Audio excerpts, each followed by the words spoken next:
Welcome to the show, everybody. Joseph Robert, the Fantasy Football Counselor. In this video, we're talking Fantasy Football Sleepers 2020. I've got some of the Council Nation here and some analysts from the top YouTube channels for their team. I got Buffalo Bills Nation here, Patriots Nation. I'm excited. We're going to talk Fantasy Football Sleepers with a select few here today.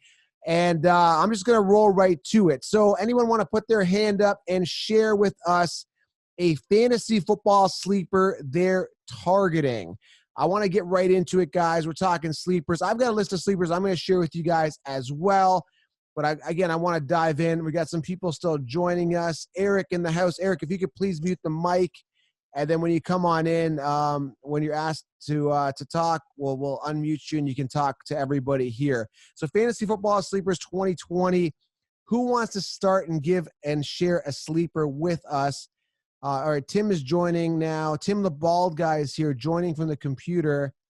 There he is. We'll get him in here too, and we'll take away his other one. All right. All right. So who wants to start here with a fantasy football sleeper? Who's got one queued up? Anybody at all? All right, we got. So I'll go ahead and I'll start up. All right, Dan, go ahead. Dan, go ahead. Yeah. All right. So for those of you who don't know me, my name is Dan Mitchell, and I run a Buffalo Bills YouTube channel. So as far as a fantasy perspective is concerned, practically like the entire community is super high on Stefon Diggs, and realistically, who wouldn't be, right? But while I'm saying that he is a receiver that you should be targeting, the number one guy that I think that everybody should be looking at once you get into the 5th or 6th round, because a lot of people are going to be sleeping on this guy, is going to be Cole Beasley, right? Now, some people might think I'm crazy for saying this, but you need to understand that the Buffalo Bills finally have a number one receiver in Stefon Diggs. So for at least the first 5 or 6 weeks of the NFL season in 2020, Stefon Diggs is likely going to be double teamed throughout the entire time. Cole Beasley in 2019 proved to be one of Josh Allen's favorite targets throughout the entire season. And Beasley is going to be the guy that you really need to take a look at, because while Stefon is going to be double teamed throughout the majority of the NFL season, right before teams start figuring it out, Beasley is probably going to be Josh Allen's number one guy, at least throughout the first half of the season. So that's why I'm super high on Beasley. And while normally I'm a guy that tries to stay away and stray away from actually drafting guys for my own team, because I do like to win, Beasley would be a guy that I would definitely take a look at. You know what? I completely agree with that, and I completely agree that he's going to be off the radar. Now, Josh Allen did make a statement that he wants to throw more to Brown and Beasley. So he's got that rapport with them. And actually going to training camp, Tim and I saw that he was just throwing the ball a lot to Beasley last year. So, yeah, I love him as a sleeper. Tons of upside, especially in PPR. I think a lot of people will be sleeping on him. He is a target that Josh Allen will gravitate to. And again, I've been to training camp. I saw it firsthand. He was using Beasley a lot. Very good point. Thanks, Dan. Tim, the bald guy, makes it back. I'm going to unmute you. Get on here, man. What is going on, man? Where you been? Unmute me now. Where have you been? I'm stuck in my house. I'm just quarantined here. I live here, right here at my dining room table. Dude, that looks like the crapper. It looks like one of those old outhouses where people just. I'm not echoing too much, am I? Not too wait much. for the toilet to flush. So what is going on, man? Do you have a sleeper for us? And first of all, how you been, man? We haven't seen you for a while. People keep asking, what happened to the bald guy? How you been? I'm good. Well, there was one time where you said to someone like, Tim's in quarantine, and he thought that meant that I had the virus. No, man, I'm all good. I'm just here. You're here. What else are we right. going to do? Can't go anywhere. All right, so share with us give us one of your best sleepers right now. A guy that you really gonna snipe away from me later in the draft, so I can take him. Yeah, I mean, this is going to be a late pick anyways because it's a tight end, but I think Hayden Hearst has a lot of opportunity this year. So I mean, if you can pick him up late, you're going to get a great price for him. Yeah, that's what I heard, and I heard he wants to get fed and he wants to really shine in Atlanta. I like it. I like that pick, especially for a tight end where you can wait and you don't want to invest early. I'm a late tight end kind of guy. So definitely like him. Anything else you want to add, Tim? Let me see. Well, I mean, you got to look at Juju, right? But it all depends on where he goes. Everybody would say he underperformed last year. So right. He could be a good pickup if you get him at the right price. See, and here's my thing. For a definition of a sleeper, he can't just be like 2 or 3 points better than his ADP. He's got to be like leaps and bounds above his ADP. To Right. me, that's a sleeper. I'm not picking someone who's, if he's scheduled to be the 39th pick and he finishes 37th at the year end, that's not a sleeper. That's bull crap. Right. Speaking of sleeping, Brandon, if you guys are listening on audio, there's a guy named Brandon in here. He's one of the Council Nations. He is like in a dark, creepy room. We want to hear from him. Brandon, we want to unmute you. Can you get on here and talk to us, please? Yeah, all right. So I do have a sleeper. You look like you're sleeping. You fit the theme of the show. I mean, I said sleepers. I didn't say you have to actually sleep, but hey, man, whatever. Let's get to it. Who's your sleeper? He's a wide receiver from the Cincinnati Bengals. I'm going Tyler Boyd. Okay, I like when AJ Green, you don't know if he's going to come back, and when he is on the field, he's going to be double teamed a lot. That will open up the field for Tyler Boyd. Get some more receptions. I actually like that a lot. I really do, because now they're going to look at Burrow. Burrow's almost like a lock for the first overall pick in Cincy. Burrow likes to win. If AJ Green is healthy, again, double teams, open things up for Boyd. And that connection, we don't know who Burrow is going to connect to. It could be Boyd. That could be an amazing connection for all we know. We don't know. But again, I love the upside. And I think a lot of people will be sleeping on him. That's a very, very attractive sleeper. I like that. Thank you, Brandon. I appreciate that. Means a lot. All right. Who else wants to jump in here with a sleeper? Feel free to just put your hand up and we'll get to you here. Let's go, guys. Participation. Cody. I see Cody there. What is going on, Cody? You're a regular. We've seen you before, man. Yeah, I was on the very first one. I appreciate you coming back. I like Batman in the background there. Yeah, like my office space. Are you a big Batman fan? A little bit, yeah. I want to go off on a quick tangent here, talk about superheroes for about 30 seconds. I was talking to Walter Football, and he looks like one of those geeks, right? He's got Mario in the back, and I'm a bit of a geek too, because I like superheroes. So I'm like, do you watch superheroes? Like, do you watch Superman, all that? He goes, no, because superheroes didn't really earn their job, right? Because Superman was kind of given to him, right? He earned the power. Spider-Man was bit, whereas Batman, he earned it, right? He trained to get to where he got. Yeah. So I know it's a guy in a suit, but you got to give him credit. He's an entrepreneur, and he earned it. So I had to go off. It just came to my mind right now as I saw Batman. But okay, I can do a whole separate podcast on it. That's a whole other podcast about Batman. So let's hear your sleeper for Fantasy Football 2020. So one of my favorite ones, and a few mock drafts, I've been noticing how far he's falling. I've been picking him up in like the 5th, 6th round, but T.Y. Hilton. Okay. You got Phillip Rivers coming in, and one of the things that Phillip Rivers is really known for is he's a gunslinger. And I think him coming to Indy, he's got a better O-line than he's probably ever had in his career, arguably the best line in the NFL. And I think he's going to gravitate to the best receiver on the field and on that team. And I think it's going to be T.Y. T.Y. is someone who's always finished very high. Just was it 3-4 years ago, he finished number 1 overall. Right. So, I mean, dude's a really good receiver. He stays relatively healthy most of the year. I think Phillip Rivers behind that O-line has got something to prove. I think he's got a little bit of a chip on his shoulder. And I think he's going to start slinging the ball a lot. And I think T.Y. is going to be a big recipient of that. And he's falling 5th, 6th round, I've been seeing. Right. So running back heavy. I definitely like that. Yeah, a bit of a deep threat. We're going to have to see who's going to line up with him, if it's going to be Paris Campbell, if they're going to acquire other wide receivers. We're going to see what their run game looks like. But, yeah, I definitely like him. I think Rivers is definitely an upgrade at quarterback for the Indianapolis Colts and for T.Y. Hilton. So I'm excited to see how that offense works, but definitely I like that. I don't know if people are going to sleep on him. He is ranked pretty low right now. Like, people aren't high on him, and I think they're going to sleep on him because he had a mediocre or terrible year last year. So I like that. I like T.Y. So again, I'm not just being a yes man here. I genuinely agree with a lot of these sleepers. I like them. So looks like you guys did do your homework. All right, who wants to jump in next here? I see Max Kennedy joined us here. Let me just unmute the audio.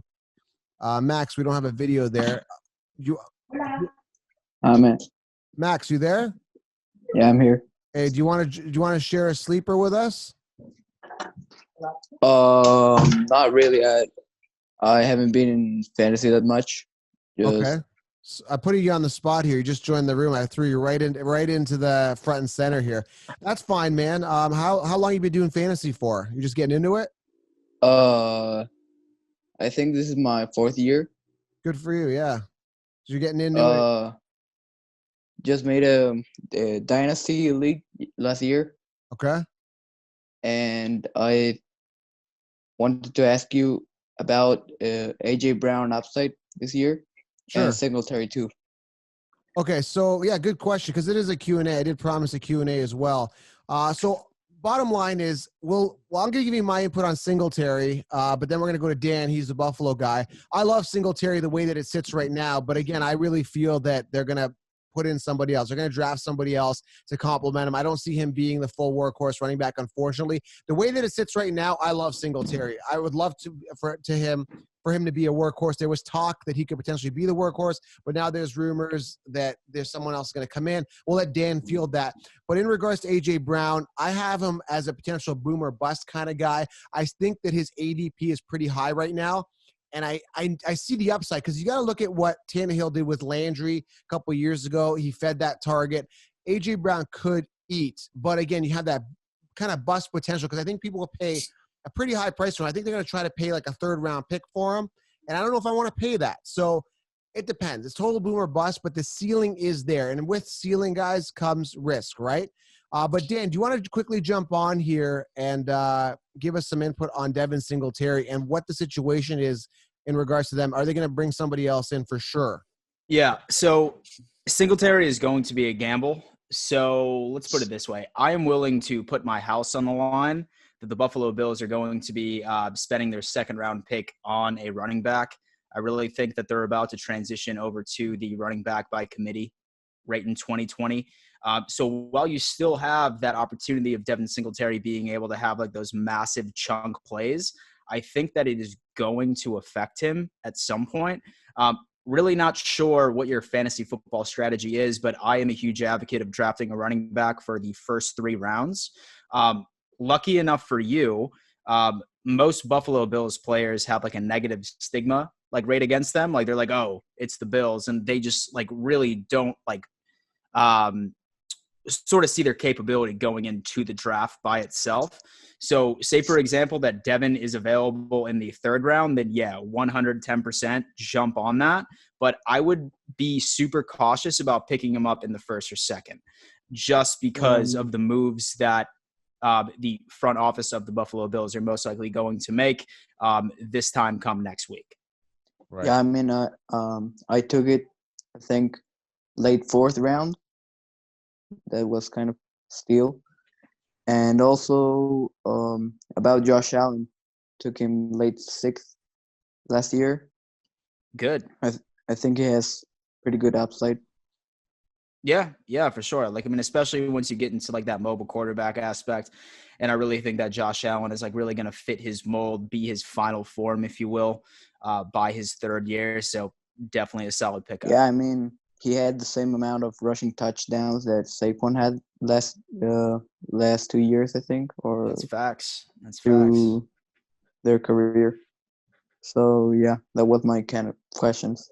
Cool. Yeah, we appreciate your questions. Actually, guys, I've been kind of putting you guys on the spot here to give us a sleeper. Is there any actual fantasy football questions? Bruce, I see Eric in here. Unless you guys want to share. MGT Media is in the house. He was on our last live. MGT, I'm going to ask you to start a video. I'm not sure if you're there. Any questions, guys? We'll go by the old school way, raise your hand type thing. Jake, what is going on, man? Let's hear it. Thank you for having me first. Thanks for coming on, man.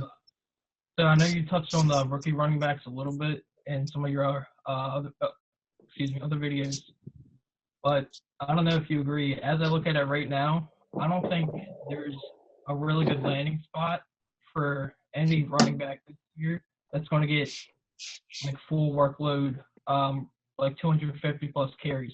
Just like you look at the Bucks, I thought Rojo's going to get some work. Singletary, if the Bills go running back, even the Chiefs, I know they really like Damon Williams, especially like that for a Super Bowl performance. They probably like him. I just wanted to know if you think there is a specific landing spot that any of these running backs could really flourish in. Man, I mean, I keep getting asked this question. I don't put too much time into thinking about this because anything can happen, right? I mean, I'd like to see, Swift on the Chiefs, but then I don't want to see Damian Williams there, right? Like, there's so many different combinations of where they could land and what they could do. There's talk about DeAndre Swift ending up in Miami. Do I like that? Not really this year, right? Because he's in Miami. So I really literally wait till after the draft before I decide on which running back I like. Depends on really where they land. Because, again, I keep going back to this example, but you look at Sony Michel, I loved him coming out of the draft. I'm like, yeah, okay, I love Sony Michel. I'm going to draft him. But then when he ended up on the Patriots, I'm like, oh, I'm not going to draft Sony Michel because they go by committee, because they had Burkhead, they had James White, they had James Devlin or Devlin James, whatever the hell his name is, the fullback come in. So I literally wait. So stick with me. As soon as this happens, as soon as the NFL draft happens, that's when everything lays out. And I released a 16-round draft solution, and I feel so much better because I know what the situation is. Again, there's a lot of free agents floating around as well, so it's going to get really messy. I mean, you got LaShawn McCoy, who wants to end up back on – what team did he say he wants to go back? He wants to go back to the Eagles, which could screw Miles Sanders. I mean, he's just going to be a thorn in the side. There's Carlos Hyde lingering around. So it's literally a wait and see. But we definitely, wherever these guys land, like the Jonathan Taylors of the world, we want to see them land in a situation where they're going to come out right out of the gate and be the workhorse. That's what we're hoping for. So, but good question. So anyone else want to talk about sleepers or put their hands up? Let's go with Bro Schmo. What is going on, man? Not a lot. Thank you for having me today. What's your YouTube channel? Because you got a pretty awesome channel, man. Yes, my YouTube, it's kind of NFL draft oriented, but I do a little fantasy. I do a little bit of NFL everything, but yeah, find me at Bro Schmo. It's a fun discussion channel. All right, Bro Schmo, do you have a sleeper for us? I do. My sleeper's actually sitting right behind me. It's Drew Brees. Really? I got him as a bust this year. We're gonna talk about this. Is gonna be a debate. It's gonna be interesting. You guys ready for a debate? Here we go. Let's do it. So my whole point case, I'm kind of with Dan on like, hey, draft running back early if you can, because there's so many running back by committees. You want to kind of get the most touches as possible out there. So like I'm always eyeing quarterbacks late. Like if you look at this year in full PPR leagues, the top quarterbacks, Lamar Jackson, Prescott, and Winston all went reasonably late. I think Lamar Jackson picked up a little momentum a little before the season started. So you can make a case there. But Drew Brees' current ADP is like 10th round. When he came back, he finished 7 of the last 9 games as a top quarterback. I think QB5 or more, aside from the 2 Atlanta games. He's got the addition of Emmanuel Sanders. So if you're looking for a quarterback late, I think I like Drew Brees a lot. All right, so here's the deal. I think a lot of people will sleep on him because, the copy and paste, right? They're going to say, oh, he had a mediocre year last year, so we're going to probably stay away because he was banged up. Okay, but here's the deal. Right now, he's sitting 9th on the consensus rankings. That's where he's sitting. So he's still top 10, so people understand that the upside's there. The plus points on him is that, yeah, he's got Michael Thomas, arguably the best receiver in the game. That's a plus. He's going to have the receiving targets. He's got Kamara. He's still going to be special. But here's the problem I have with him. Now, in 2018, he did finish 8th overall. But remember, his numbers are inflated. So I want you guys to keep an eye on this because I have him as a potential bust. I'll tell you why. Because on a game-by-game basis, actually, it's funny you brought this up. We didn't plan this before because I did a show on quarterback bust today. But week 8 in 2018, 6.8 points. Week 13, 7.28 points. Week 15, this is going back 2018, 5.92 points. If this is my starting quarterback, I don't like that. But then you have like week 3 of 2018, we had a 40-point game. So again, the end number looks great, but you're going to have a bunch of games where he puts up like duds, right? And I hate that. And I know from experience because I owned him that year. I was bouncing back with him and Matt Ryan. And Tim, I think you remember that year, man. It was just a nightmare for me because like Drew Brees having these big games. I'm like, yeah, I got to start Drew Brees next year. I'm going to bench Ryan. And then he lays an egg. And then I'm like, damn, and then Matt Ryan had the consistent game. So yeah, man, I don't trust him, but I do honestly feel people will sleep on him, but I'm staying away from Drew Brees. I agree with that because that was my that was my point of view last year because that whole stigma was in 2018 when they got up early, they just went straight to controlling the game with the run. Last year, it didn't seem like they did that near the end of the year because a lot of these games kind of they pulled away. Well, I guess mainly just the Carolina and the Indianapolis games. They pulled away in those games big, but you still see them getting 4 touchdowns, 3 touchdowns, over 250 yards. So, again, I'm probably drafting 2 quarterbacks like after round 10. So, just a guy I wouldn't mind falling to me there. So, just my point of view there. Thanks. We appreciate the sleeper. Anybody have some questions, or we can keep diving into sleepers? I'm going to share with you guys some sleepers I have as well near the ending of the show. Let's keep on moving along here. We got Mr. Bruce. What is this? Robinson? What's going on? Want to unmute and join us? Hey, Joe, what's going on? What's going on, Bruce? Thanks for coming on, man. We appreciate it. Oh, thank you. My question is with Hopkins going to a new quarterback, and I've done a lot of mocks, and he's still going as one of the first receivers going. Do you think his numbers are still going to drop way down? Because I think he is, and David Johnson's numbers are going to go like way up because they just flip-flop teams. I'm glad you asked this. And if you could go to mute after this, if you don't mind, while I answer this, just because it's kind of some back interference there. I love this question. It's funny you did this because, again, we did wide receiver busts, and he's one of my busts based on ADP. He's currently sitting 5th right now amongst wide receivers, which is insane. And it goes back to the same type of situation of, like, people are going to draft him thinking that he's the same Hopkins of Houston, which is not the case, right? Because you got to look at the volume. You got to look at last year, Fitzgerald had 109 targets last year, guys. He was their number 1 receiver, and he's still there. For Hopkins to be a top 5 receiver, which is where kind of he's being drafted as, right? They want him to finish on top. He's got to have a lot of targets, at least 130 to 140. Now, and it could be an anomaly. It could be something special. They could just gravitate. Like, Kyler could just keep throwing to Hopkins all day, and I could be completely wrong. But I see them spreading the ball around. We got Kenyon Drake that catches the ball in the backfield. They've got Christian Kirk there. They've got Larry Fitz. They're looking at drafting another wide receiver. They want to line up 4 wide. I mean, I just don't see him getting the volume to make him a top receiver. But again, I could be wrong. I mean, it just could be straight, connection all day. But I definitely see him busting. I am staying far, far away from Hopkins this year, like miles away. I don't trust that situation. And again, Kyler, he's going to get settled in, but he's still in his 2nd year. Maybe he needs another year to groom. I don't know, but I'm staying away. Good question. I like that. Anyone else here? Keep going with the questions here. MGT is back. You are dedicated and you are always in. What's going on, man? Oh, what's up? I actually got 3 sleepers for you. Let's hear them. 2 of them are tight ends. I think Cole Kmet could finish as a top 10 tight end this year. And then Noah Fant might break into the top 5. So those are my tight end sleepers. And then I have one you're not going to like, the man above me, Odell, this year. Oh, yeah. You know what? You can't even call him a sleeper because the mainstream still have him as a top 10. And now you've got me pissed off again because I've been going off about this all week. 3 years in a row I sound like a broken record, but I don't care. 3 years in a row he's drafted in the 1st round, and 3 years in a row he busted, and he's still in the top 10. Fool me once, right? What is it? Fool me once, shame on you. Fool me twice, shame on me. Fool me 3 times, I should be what is it? I can't even find the word. I'm so angry. Institutionalized. And fool me 4 times, I might as well jump off a bridge here. Like, this is insane. Top 10 and Landry's 30th? It's insane. But, yeah, maybe after 4 years he finally comes out. I don't know, man. It's crazy. Anyone want to talk about Odell? Because I'm done, man. I threw my voice out today. Anyone else want to dive in? Hands up for the next one here. Miranda, you've been quiet. I know you want to get in here. What is going on? Want to dive in? Yeah, sure. So I have a question for you, and I have a sleeper. Sure.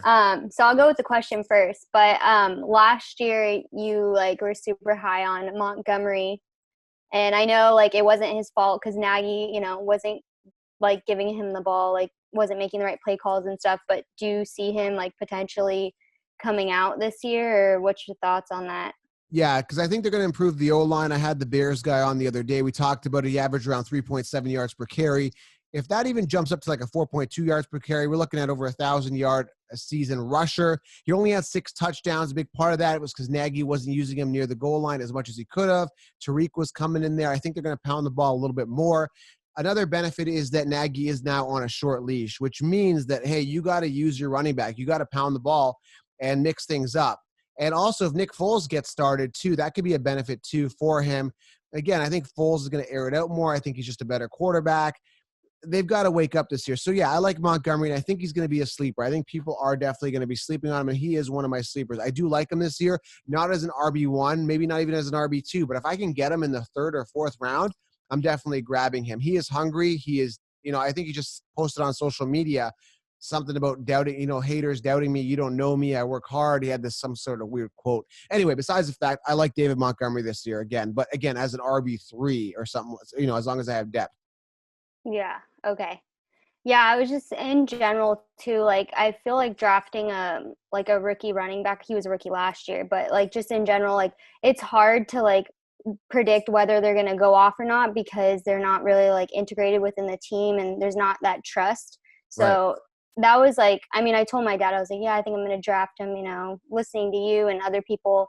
And my dad was like, well, like he's still a rookie. You got to see how it goes with him. You can't just like put all your eggs in one basket sort of thing. So, I mean, I think he'll have a better season this year though, for sure. Right. So. And your sleeper? Yeah, I think Hunter Renfrow. I mean, I'm biased. I'm a huge Raider fan. I think I said that in the last episode. Yeah. But that's just because I know a lot about the Raiders and stuff. But going off last year, they kind of configured their running game with Josh Jacobs, and I think they're already like solidified on that. So I think right now in the off season, they're trying to focus on like the wide receiver game. And Hunter Renfrow was kind of like the go-to guy last year. So I think they're going to integrate him more. Right. No, I like that. Now, the only thing is, again, we talked about this with Walter Football today with the draft. They will be looking at a wide receiver for sure. They need one. They need one desperately. Could be Jerry Jeudy. Could be one of these studs. Again, maybe that could help Renfrow. And from what I was talking to the Raiders guy, they love Renfrow. But again, Renfrow's, he's not that sensational playmaker. I don't know. I don't know him as well as I should. He's still a young guy, but I don't see him being like a big playmaker. Maybe in PPR, he could be like kind of like a Cole Beasley that's going to get some volume. He's one of those guys. I'm not, he's not going to be on my radar particularly, but there is some upside there. He could catch the ball. And the problem is Derek Carr. He hasn't turned out amazing fantasy wide receivers. So that's another issue that I have. I don't know. Maybe he can come out of his box this year and just tear it up. But I doubt it. But again, a good sleeper maybe later, but not for me particularly. Yeah, well, I think it's just been hard to, like, ever since they, let go of Amari Cooper, who I was, like, a huge fan of, and, seeing him on the Cowboys now, it's, like, kind of sad because he blew up last year. But I think, Derek Carr needs to figure out his stuff, and hopefully they'll figure it out. Nice. No, I appreciate it. Thanks for coming on. Anyone else here with some sleepers? We'll take a couple more. Eric, we haven't heard from you yet. I see you're wearing yellow. Is this a Steelers thing? No, I'm a Broncos fan. It's okay. I saw yellow, so I don't know. Yeah, it's yellow for mediocre, like we've been the last few years. So. Oh yeah. So what's going on, man? Do you have a question or do you have a sleeper? Yeah, two sleepers, and I guess kind of a question built in. So when I'm doing my mocks this year, I know what I'm looking at is normally I love to go running back heavy in the first few rounds. But with Big Ben and Matt Stafford coming back, who I think are poised to have pretty big years, do you think it's worth the risk of taking maybe two real top flight, of course in PPR leagues, two real top flight wide receivers a little earlier, and then grabbing James Conner in the 5th and possibly even a Kerryon Johnson in the 5th, or, those two guys for some reason just kind of stick out that late. As far as some of the mocks that I've done. I don't want to be biased here because I'm all about drafting those running backs early, but I was having a talk with my friend Brent, and he's a diehard. He's laying this out. He's strategizing. He feels that maybe this could be a year you may want to consider some wide receivers early, like Devontae Adams, and then because you can get some value later. Again, you can get your David Montgomery, David Johnson, who again had a bad year, but he could be set for some volume. I'm not sold on Kerryon. I don't know if he's going to get the volume. Detroit, they may be looking at another running back, so he might be in a committee. James Conner, the injuries, a bit of a concern. They may be going with a committee. Not sure what's going on there. But, Conner could have a good year as a sleeper. It would, if anything, maybe go one wide receiver like an Adams or something like that and then start loading up 3 running backs. But I wouldn't go 2 wide receivers. But again, if you really feel you want that wide receiver, which I don't think you should go Hopkins or someone like that, maybe get that wide receiver like a Julio Jones, those consistent guys, and then maybe start looking at running backs. But this is definitely a year that there's going to be a ton of wide receiver depth, honestly. Like I've got a list here, like DK Metcalf, for example. I heard he's going to get a ton of volume this season. I just heard today he's going to be used in different routes and he's going to get more volume. Terry McLaurin, tons of volume there. Landry, who's sitting 30th amongst wide receivers. Michael Gallup. Shark is another option, not to mention all these rookie wide receivers coming in. You can get a ton of depth at wide receiver. You don't need to invest early. But like I said, going back to what I said, I would say maybe one wide receiver if you really want it, then go hard and heavy on running backs. But again, there's only X amount of running backs that have minimal committees and ton of volume. So that's my kind of comment on that. Cool. Right on, brother. Appreciate the question. Is there anything else on that, or is that it? Yeah, I thought you had another question. No, the question you kind of answered it would have been, I normally like to go, again, 2 running backs. Last year it worked out really well for me. I ended up getting McCaffrey and then got Derrick Henry as well. So you pretty much know how that league went. But, this year looking at mocks and stuff, I don't know, for some reason it looks like you can piece together a good team taking some wide receivers early. So that was kind of what I was most curious about. Right. Yeah. I don't want to close my mind to say that you can't. So yeah, definitely consider it, but go with one. Tim, do you want to chime in? You've been quiet, my co-host here. You just get back in here, man. Have a comment. What do you think from what we've heard so far? Is it making sense what I'm saying? Is there anyone that you like, dislike? What are your thoughts on the whole conversation? Well, I don't know if you have your chat open, but you got to open your chat box so that I can personally give you shit in private. And I can talk crap to everybody else too. Oh, okay. The chat box is open on the right. Is it? Well, you didn't see me commenting to you earlier, but anyways, it's all good. I I like it, man. Everybody's got their opinion. Everybody brings different opinions to the game. As long as you can back up what you say, you've got a good feeling about someone, I'm all for it. I say give her. Just throw it out there, and then everybody can have a look and just keep watching how things progress as the season gets closer. Thanks, Tim. Sorry, Patriots Global. I think you had your hand up. I got so many hands up. I'm trying to he's our Patriots ambassador here. He's on the show. He's got a lot of insight. Do you want to dive in here, please? Yeah, buddy, for sure. So, I mean, we already talked about this guy a little bit before in Jacoby Meyers. I mean, he's not going to be wide receiver 1, wide receiver 2, like you said. It's just stacked out wide receiver. But I mean, with the Patriots, there's a lot of questions, but this guy's going to be a sleeper. Jacoby Meyers coming in last year as in undrafted rookie, was a former quarterback, turned into wide receiver, turned out extremely well. The Patriots always have one guy a season who's an undrafted signing that makes the final roster. And that was him last year. And he made a really great impact, more specifically with Jarrett Stidham. Tom Brady and Jacoby Meyers did not have a good connection from the start, which is probably why they had a good amount of issues last year. I mean, even despite that, you can go ahead and look at his highlight reel from this past season and even look that he had some really nice plays and some really nice impact. But I mean, in the preseason when Jarrett Stidham was at quarterback, Jacoby Meyers had 20 receptions for 253 yards and 2 touchdowns. And I mean, that was just in the preseason within a couple of games, and they even had it split between, Stidham and Brian Hoyer at times. He's going to be a guy that you can get all the way in the later rounds of fantasy, and he's going to be a great impact because, like I told you, Tom Brady had Julian Edelman. That was his go-to wide receiver. Right. And from what we've seen so far, Jacoby Meyers is going to be the Julian Edelman, to Jarrett Stidham. That's a really good point. Now, are they going to run the same type of offense they had with Brady where they spread the ball around and there's so much uncertainty? Or do you honestly feel in your heart of hearts that he's going to gravitate towards one receiver and it could be a special connection? What do you think? Yeah, I mean, it's going to be tough to say. I mean, especially from what we've seen, we haven't seen enough. I think that their offense is going to get more vertical. I think the fact that they have a more athletic quarterback, that the passing game could 100% be more bumped up than it was this past season. Jarrett Stidham isn't going to go flimsy. He isn't necessarily like Tom Brady, who, is going to take a 3-yard dump off if it's open every single time that the chance is there. Stidham's going to take more chances. He does like to spread the ball out a bit more. But here's the thing too, is no matter who your quarterback is, you're always going to have one guy who you just love to go to, especially if that's a guy you've had around for years and you just have that really great connection.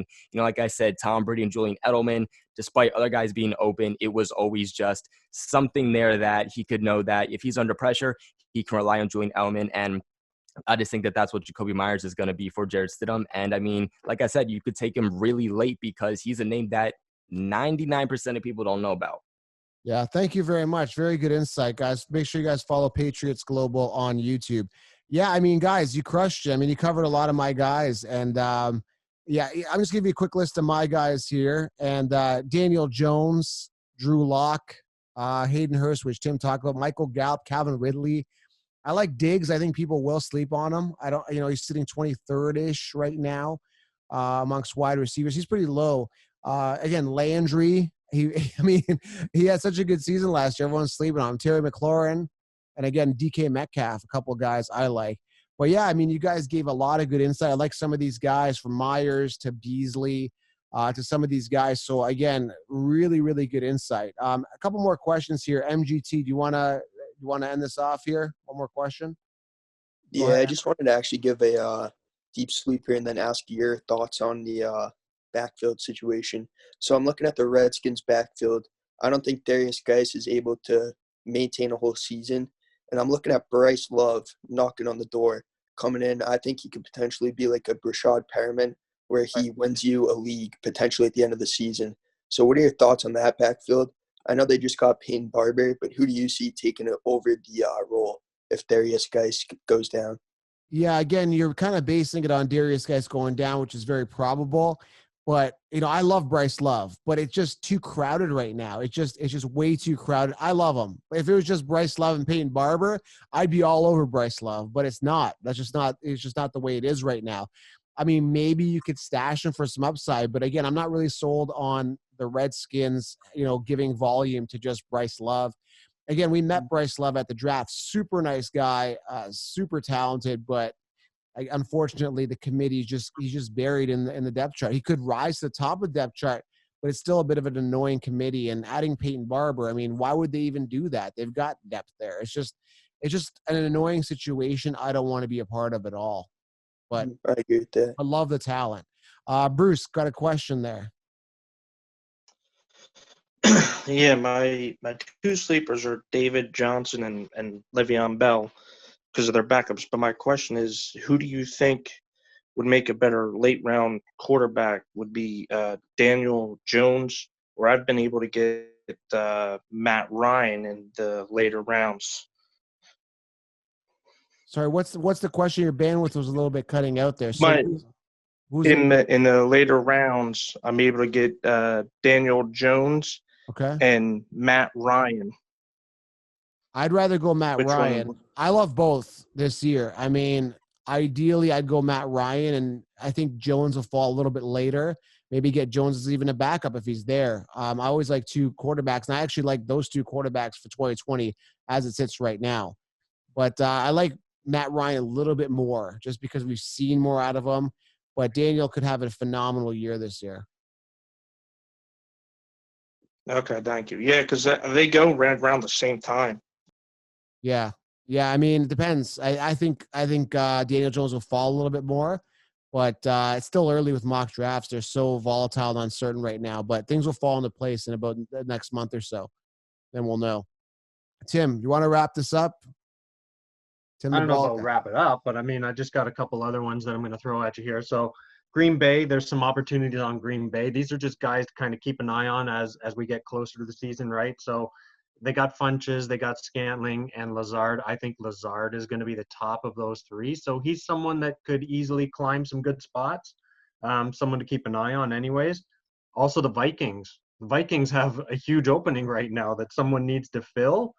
Right now, my thoughts are with BC Johnson. I don't know if it's busy or BC, whatever, but keep an eye on him and see how it goes. You like it deep, brother. That's a deep sleeper. That's what I'm telling you, man. To me, a sleeper, he's got to jump huge. Yeah, I think they're definitely going to fill that void. I don't know who it's going to be or they draft a guy, but yeah, I don't see that guy being the guy. But hey, man, You never know. I've seen crazier things happen. Like, who the heck knew Lazard prior to last year? I didn't know about this Lizard guy. And then Lizard shows up, right? Yeah, and believe me, I'm not saying they got to jump up to number ones, but if you can get them at an ADP and then they far exceed it, that's a sleeper, baby. There you go. You heard it here first, guys. What's the guy's name again? I have no idea. All right. So, yeah, I mean, guys, I'm super excited about 2020 fantasy football. I just heard in the news today that they're trying to plan a season, or what was it, Tim, the news on it? They're trying to plan a season around, like, well, they're looking at contingency plans. So they're looking at possibly running the games without fans in the stands and a condensed season. Right. So we're still months away, man. I say it's going to happen one way or the other, but let's see how all this plays out. Well, I have relatives in Sweden and things are back to normal there. They're like, yeah, we're shopping, we're going, we're moving. So, I mean, it's just got to happen here on this side. So I'm hoping it does. So, yeah, guys, I appreciate it. Fantasy Football Sleepers 2020, great episode. I appreciate everybody being here. And we got to do more of these. And keep coming, Council Nation. And, yeah, guys, make sure you guys subscribe, leave a thumbs up, leave a comment. I'll try to get to as many as I can. And thanks, everybody, for being here. I appreciate it. And we're out. You guys want to wave? All right, guys, we're out.